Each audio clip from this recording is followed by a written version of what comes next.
यही मुसलमान है जिन्होंने तारीखें बदली है। आज देख लो यूपी में, सॉरी वेस्ट बंगाल में, ममता बनर्जी की नाक ऊपर करवा दी और बीजेपी की नाक झुकवा दे। कौन सी कौम है ये मुसलमान है जो तारीखें बदले। केरला में बीजेपी को एक नहीं सीट दी है, कौन सी कौम है तादाद में? ये मुसलमान है। 1994 में कर्नाटका में full majority, full power support के साथ में देवेगौड़ा जी को मुख्यमंत्री बनाए थे और प्रधानमंत्री बनाए थे। जनता दल की सरकार आई थी, किसने बनाई थी? यही मुसलमान। इसीलिए आज मुसलमानों के ऊपर हम लोग भी गुजारिश करते हैं मुसलमानों से कि दोबारा जागो और हमको एक मौका और दो, फिर देखो। इस तरह से कुमारस्वामी ने अपने एक तकरीर में, एक स्पीच में कहा था कि जिस जगह पर कांग्रेस स्ट्रांग है वहां पर कांग्रेस को वोट दो। तो मेरा एक सवाल है आज जेडीएस के जनरल नेशनल सेक्रेटरी जनाब जफरुल्लाह खान साहब से, मतलब इलेक्शन से पहले आप लोगों ने तय कर लिया है कि आप जो है कांग्रेस के साथ कॉम्प्रोमाइज करने वाले हैं? देखिए, आज की तारीख में जो एक फिरका परस्त पार्टी जो इख्तिदार में है, चाहे रियासत में हो चाहे केंद्र में हो, तो वो बड़ी ताकत से लड़ने के लिए आज की तारीख में कांग्रेस भी तो एक छोटी ताकत बन गई है। तो जाहिर है हम अपनी ताकत उसकी ताकत के साथ मिला के, हम तो लोग मिल के ही एक बड़ी फिरका परस्त ताकत को ख़त्म कर सकते हैं। तो ये फैसला गलत भी तो नहीं हो सकता। इसका मतलब ये नहीं कि हम अपने आइडियोलॉजी, अपने उसूल सबको बदल देंगे। अभी मैं एक मुसलमान खान कोई गौड़ा से दोस्ती कर ले रहा हूँ या कर रहा हूँ, इसका मतलब ये नहीं कि मैं अपना मज़हब ही बदल दे रहा हूँ। नहीं, मेरा मज़हब मेरे साथ, उसका मज़हब उसके साथ। उसी तरीके से वक्ती तौर पे हम तीसरे दुश्मन का मुकाबले के लिए अगर हम हाथ मिला भी रहे, गलती क्या है इसमें? सर, आप ही ने एक स्टेटमेंट में कहा था चाहे कुछ भी हो जाए जेडीएस जो है अपने बलबूते पे जो है आगे बढ़ेगी। लेकिन जिस तरह से अभी हालात देख रहे हैं, कुमारस्वामी का स्टेटमेंट और आपका ये स्टेटमेंट, आपका ये जो बयान है, ये बता रहा है कि आप जो है कहीं ना कहीं आपके ज़हन में ये बात है कि आप कांग्रेस के साथ जो है कॉम्प्रोमाइज करने वाले हो। 23 का मतलब क्या निकल रहा है? हम लोग पूरी ताकत से हम लोग अपनी कामयाबी पे आएंगे।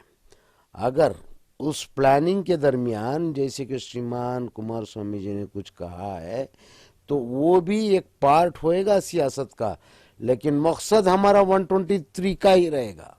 हम लोग कल तक जो किंग मेकर बनते आ रहे थे, कभी बीजेपी के किंग मेकर बने तो कभी कांग्रेस के किंग मेकर बने। अभी हम दोनों को नहीं बनना चाहते किंग मेकर, हम खुद किंग का रोल अदा करना चाहते हैं। इसलिए इस बार फुल मेजॉरिटी से जनता दल को लाने के लिए जो कोई भी हथकंडा इस्तेमाल करना पड़ेगा हम लोग करेंगे। ऑफर मान लो हमको भाई, जित मुझे माना कि तराजू के दोनों फलडे भारी है, लेकिन इसका फैसला करने वाला जो बीच का कांटा होता ना, वो कांटा हम है।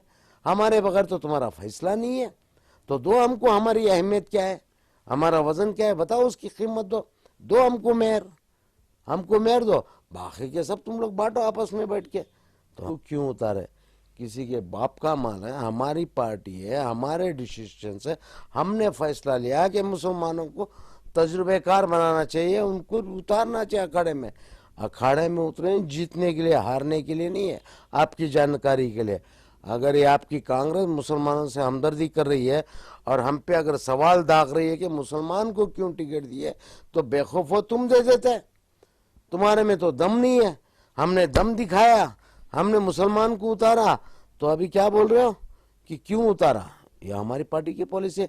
तुम वाकई में मुसलमान के दोस्त हो तो तुम मत डालो, तुम्हारे कैंडिडेट जिता दो ये हमारे दो मुसलमानों को, अगर तुम मुसलमानों के दोस्त हो तो।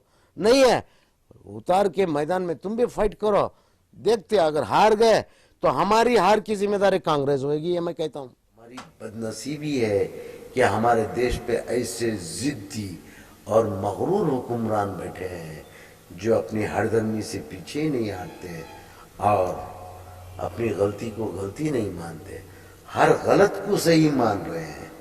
यानी इस देश की 140 करोड़ जनता बेवकूफ है और ये 4.5 आदमी, कितने आदमी? 4.5 आदमी समझदार है इस देश में, सिर्फ 4.5 आदमी समझदार है और 140 करोड़ जनता सब बेवकूफ है। ऐसा कौन समझ रहे? ये 4.5 आदमी समझ रहे हैं। तो इस चीज का अंत है, इस चीज का सुधार होना चाहिए। ये समय पे सुधार होएगा, समय का इंतजार करें, बस इतना कह सकता हूं। मैंने कहा है कि हमारे मुंह में भी जबान बाकी है, खामोश तो हम भी नहीं रहेंगे। अगर हम कुछ सही से बात करो तो सही जवाब ले लो, छेड़ेंगे तो फिर तो जवाब भी तो ऐसे ही मिलेंगे इंशाल्लाह। ये कहना है कि इस बार जो है डिप्टी सीएम सिर्फ सीएम इब्राहिम साहब है।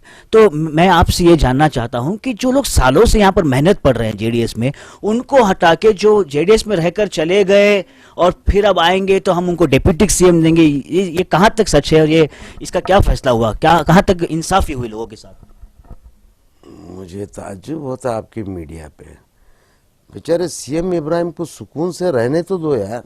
उनको ले जाके नहीं वो सर्कस में तांत आती जिसमें वो बैलेंस करके चलते, उस तंती पे चला रहे हो आप लोग। वो इधर भी नहीं झुक सकते, उधर भी नहीं झुक सकते, वो अपना बैलेंस नहीं कर पा रहे, इतना डिसबैलेंस कर दिया आप लोग पूरे चैनल वाले मिलके। रहने दो, उम्र दराज बुजुर्ग लीडर हैं, उनको थोड़ा आराम करने दो, सुकून से रहने दो। हर टीवी में जो भी एंकर आता है बोलता सीएम इब्राहिम साहब की बात करता है। भाई उनके मुकद्दर में जो रब ने लिखा है वो उनको मिलेगा, जिसको जो मिलना है वो मिलेगा। आप लोग क्यों टेंशन लेके आधे पागल पागल बने घूम रहे, मेरी समझ में नहीं आ रहा भाई। आवाम की उम्मीदें जुड़ी है हमारे से, आपसे जुड़ी है या सीएम इब्राहिम से जुड़ी है? हमारे जवाब से। अगर आपके जवाब से आवाम की उम्मीदें जुड़ी है तो उनको एक इत्मीनान बख्श जवाब दे देना, जो भी होएगा वो रब की मर्जी से होएगा, जिस दिन होएगा आप सबके आगे आएगा, इत्मीनान से रहें। बल्कि आप एक बोल दो, खत्म हो गई बात।